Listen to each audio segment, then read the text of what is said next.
እዚህ ምን ትሰራለህ? ማለቴ እንዴት ገባክ? ባጥር ዘልዬ ወይም ግንቡን ሰብሬ ልበልሽ? ቆይ ሁሉ ምንድን ነው? ለአንቺ ለውዷ ፍቅረኜ ቆንጆ ራት ለመጋበዝ የተዘጋጀ ፕሮግራም ነው። አመሰግናለሁ።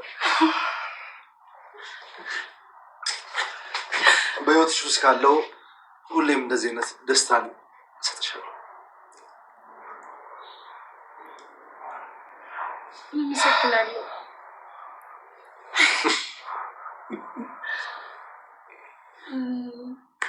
እንደዚህ ደስተኛ ስላደረክኝ አመሰግናለሁ። ደስታውን የሰጠሽኝ አንቺ ሆነሽ የሰጠሽኝ ደስታ ነው መልሽ የሰጠውሽ። ቆይ እኔ ምን አደረግኩልክ?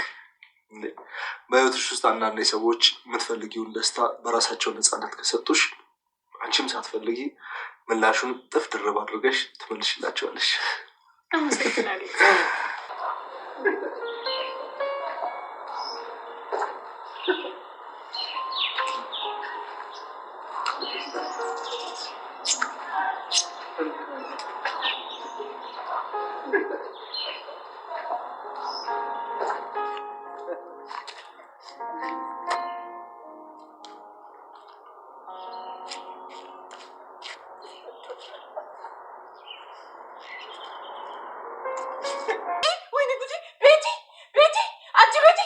ፈጣሪ ወይ ወይኔ ጉዴ ፈላ። ኪራ ቤቲ ወይኔ ጉዴ ፈላ። ወይኔ ኪራ ቤቲ ወይኔ ጉዴ ፈላ። ኪራ ፈጣሪ ቤቲ ወይኔ ጉዴ ፈላ። ወይኔ ፈጣሪ ፈላ። ወይኔ ፈጣሪ ጉዴ ወይኔ ዛሬ ቤቲ አንቺ ቤቲ ሰላም ውድና ክቡር የሆናችሁ የቻናሌ ቤተሰቦች በመላው ዓለም ያላችሁ እንደምን አላችሁልኝ? በያላችሁበት የዓለም ዳርቻ ሰላማችሁ ብዝት ትርፍ ይበል እያልኩኝ ዛሬም ጽናት የቀጠለውን ይዤ መጥቻለሁ። እስከ ቪዲዮ ፍጻሜ አብራችሁን ቆዩ። ቤቲ ከህሌና ክላስ ገብታ ነበርና ይህን ስትሮቤሪ የሚል መድኃኒት ልዋጠው ትላለች። ያ መድኃኒት አልጋ ላይ አግኝተው ነበርና በመደበቅ ራሷን ይዛ ልትወጣ ነበረ። በዚህ ሰዓት ነበር ህሌና የመጣችው። ምን እያደረግሽ ነው? ምን እየሰራሽ ነው ብትላትም አይ ምንም አልወሰድኩም፣ ምንም አልነካውብሽም፣ አንቺ ቢያስቀመጥሽውንም አታውቂም ወይ በማለት ተከራከረቻት። ህሌናም እንግዲህ የተለመደውን ቻፕስቲክ ወይም ደግሞ ፋውንዴሽን ወስዳብኛለች ብላ ብትከራከራትም ቤቲ ግን የያዘችውን ደብቃ በፍጹም ልታሳያት አልቻለችም። አሁን እዚህ ጋር ከምትከራከሪ እኛው እንደለመደብን ሳሎን ሄደን ብንፋጠጥ ይሻላል፣ አሁን ወደዛ ሄጅ በማለትም ሸኝታታለች። በሌላ በኩል ኪራና ናሆሜ፣ ኪራ መካሪ፣ ናሆሜ ደግሞ ተመካሪ ሆኖ እናገኛቸዋለን። ናሆሜ እናትህ እንዴት ናት ብሎ ይጠይቀዋል። ናሆሜ ማፈፍ አድርጎ እናቴ ከሄደች በኋላ ስለ ልጅ በፍጹም አንስታ አታውቅም በማለት ይመልስለታል።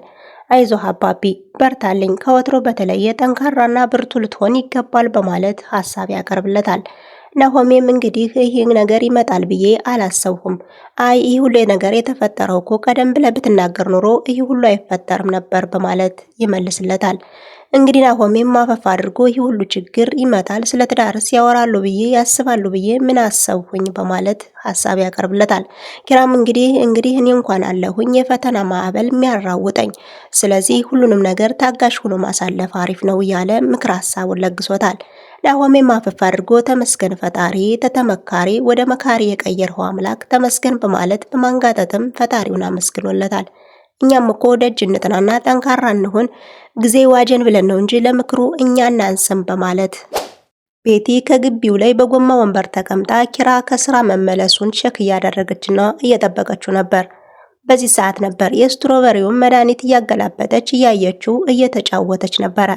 ክብሮን የመጣ ክብሮን ከመጣ በኋላ ቤቲ እንዴት ነሽ ውሎ እንዴት ነው በማለት ሰላምታም ጀምሮላታል። ሰላም ካለች በኋላ ሰላም ነኝ ኪራኮ ግን አልመጣም በማለት ሀሳብ ታቀርብለታለች። እሱም እንግዲህ ኪራኮ ስራ ነው እናንተ የምትበሉትን እና የምትጠጡትን እሱ ሰርቶ ነው የሚያመጣው፣ ስለዚህ ግድ ነው ስራ መስራት ያስፈልገዋል በማለት ሀሳብ ያቀርብላታል። እሷም እንደዚህ ነው ኪራ እና አንተ እኮ ናችሁ የማትቆጡኝ፣ ጽናት እኮ ትቆጣኛለች በማለትም ሀሳብ ሰጥተዋለች። እሱም እንግዲህ ባለፈው ያደረግሽው ነገር ትክክል ነው ወይ? ሁሉንስ ወጥ ይዘሽ መኝታ ቤት መግባት አልነበረብሽም። እኛ እኮ ለፋሚሊው ነው ወጡ የተሰራው። ለኔ ያለው ህሌና አለች፣ ኪራ አለች፣ ጽናት አለች። ስለዚህ አንቺ ብቻሽን እንዴት አርግሻን ሁሉ ወጥ ትበይዋለሽ? እና ያጠፋሽው ጥፋት ትክክል ነው ወይ በማለት ነግሯታል። እሷም በእርግጥ ልክ ነህ፣ ግን ከዚህ በኋላ አይደገመኝም በማለትም ቃል ገብታለታለች። በይ በቃ አሁን ተነሽና ውጭ ላይ ልጋብዝሽ እያላትም ነበር። እሺ ብላ ከተስማማች በኋላ መልሳ ደግሞ አይ ተወው በቃ እኔ አልፈልግም አለች። ነይ እንሂድ ትንሽ ይቀልሻል ይዤሽ ልውጣ አየርም ተቀበይ ቢላትም አልፈልግም ሂድ በቃ በማለት ጩኸቷን አጧጥፈዋለች። በይ በቃ ደህና ዋይ እኔ ልሂድ አንቺ እዚህ ቆይ በማለትም ጥሏት ወጥቷል። ሴቶቹ ሰብሰብ ብለው እምሩን እያስታመሟት ይገኛሉ። ደበስ ደበስ እያደረጉም እምሩ እንዴት ነሽ አሁን ተሻለሽ ወይ እያሉ እየዳሰሷት ይገኛሉ። እኔ አሁን በጣም ደህና ነኝ፣ ተነሽና አጥሚት ጠጭ ቢሏትም አሁን ሞቆኛል በኋላ ጠጣለሁ በማለት ሀሳብ ታቀርብላቸዋለች። እነሱም እንግዲህ ሰብሰብ ብለው እያወሩ ነው። የሆነ ሀሳብ ሰኒ ታመጣለች። ማን ነው ያለች ሲሏትም ክብሮም ነው ያለኝ ትላለች። ይህ ነገር ደርቷል ትላለች ጽናት። እንግዲህ እምሩም አፈፋ አድርጋ እንዴት ነው እንዴት እየሄደ ነው በማለት ሀሳብ ታቀርብላታለች። እንግዲህ እኔ የፈለጋችሁም በሉ እኔ እንደዚህ አላልሁም በማለት ነገሮችን አጣፋፍታለች። ሰኒ ፍቅር ይዟታል። ነገሮችን ስለ ክብሩም ብቻ ማውራት ሆኗል። አሁን ይሄ ነገር እንዴት ነው? በቃ ተው፣ እኔ ምለው ባሎቻችሁ የትደው ነው በማለት ወሬውን አስቀይሳለች። እንዴት ነው ባሎቻችንማ ለቀቅ አድርጊልን እባካችሁ ተውኝ እያሉ ስለ ፍቅርና ስለ ባሎቻቸው ያወሩም ጨዋታው። ቤቲ በእጇ ስትሮበሪ የሚለው መድኃኒት ብላም ስትንከባከበው የነበረውን ውጠዋለች። ከዋጠችው በኋላ ሰውነቷ ዝሎ ሰውነቷም ተቃጥሎ ነበረ። በቃ ሰውነት ያልታዘዘኝ አለ ብላ ህሌና ካጠገቧ ተቀምጣ ነበር ታማክራታለች። አንቺ አልታዘዝም እንደምትይው ነው ሰውነትሽም አልታዘዝሽም ያለ እያለች እየቀለደችባት ነበር። ቤቲ ግን ታማ እየተሰቃየች ነው። ራሷን ይዛ መድኃኒቱ ስለበዛባት ሰውነቷ ተዝለፍልፎ ራሷን ሳተችም። ውሃውንም ይዛላት መጣ ጠጪው ብትላትም ቤቲ መጠጣት አልቻለችም። ብርጭቆውን ይዛ ተጣለችው በኋላ እሷ ፌንት ነቀለች። እንግዲህ ህሌና ወይኔ ጉድ አረገችኝ ያለች በጩኸት አጧጥፈዋለች። ኪራና ጽናት አስፓልት ለአስፓልት አለማቸውን እየቀጁ ነው። ከነናሆሜ ቤት ከተመለሱ በኋላ እነሱ መንገድ ለመንገድ ስለ ሰርግና ስለ ድግስ ስለ ኑሯቸው እያወሩ ይገኛሉ። በዛት ህሌና ደውላላቸው ነበር። ደውላም እጽ እባክሽ ነይ ተዝለፍልፋ ወድቃለች በማለት ተደውሎላታል። ሁለቱም እየተሯሯጡ ወደ ቤት ሲሄዱም ነበር። ክብሮን ከሰኒ ቤት ሲመጣ ሰኒ የለችም።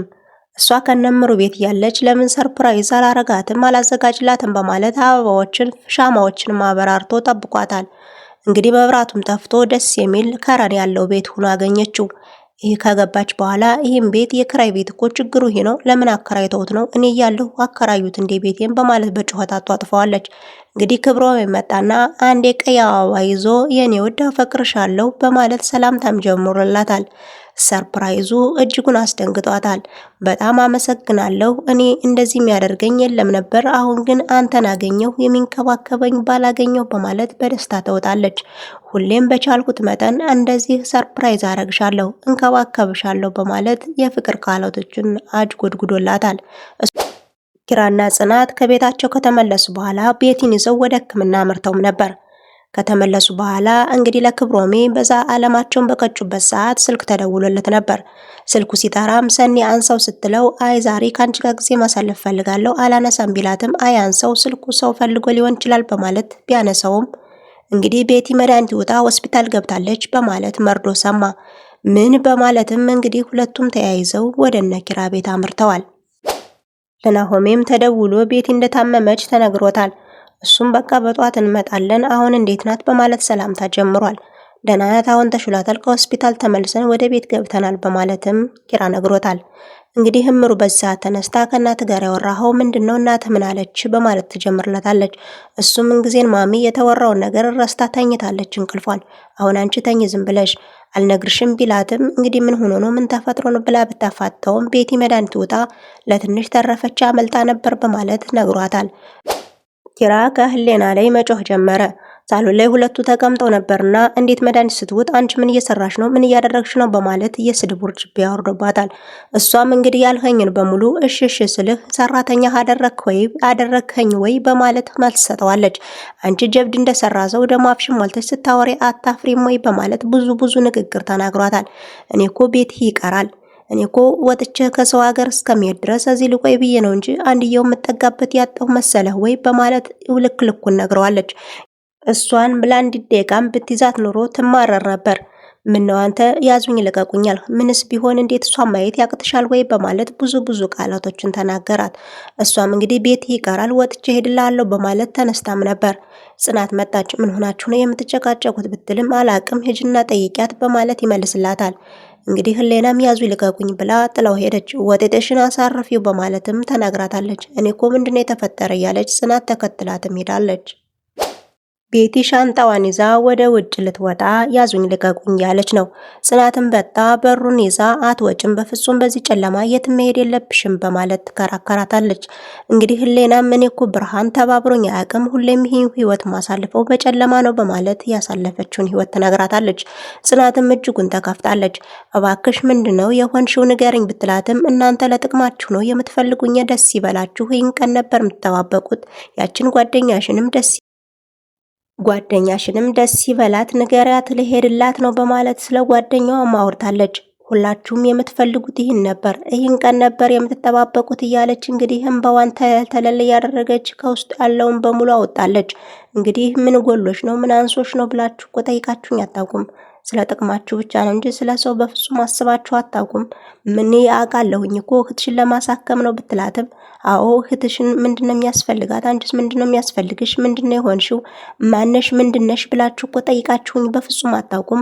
ሁላችሁም የምትፈልጉኝ ለጥቅማችሁ ብቻ ነው። አሁን መሄድ አለብኝ ትላታለች። እንግዲህ ከውስጡ ያለውን ሁሉንም ነገር ነግራታለች።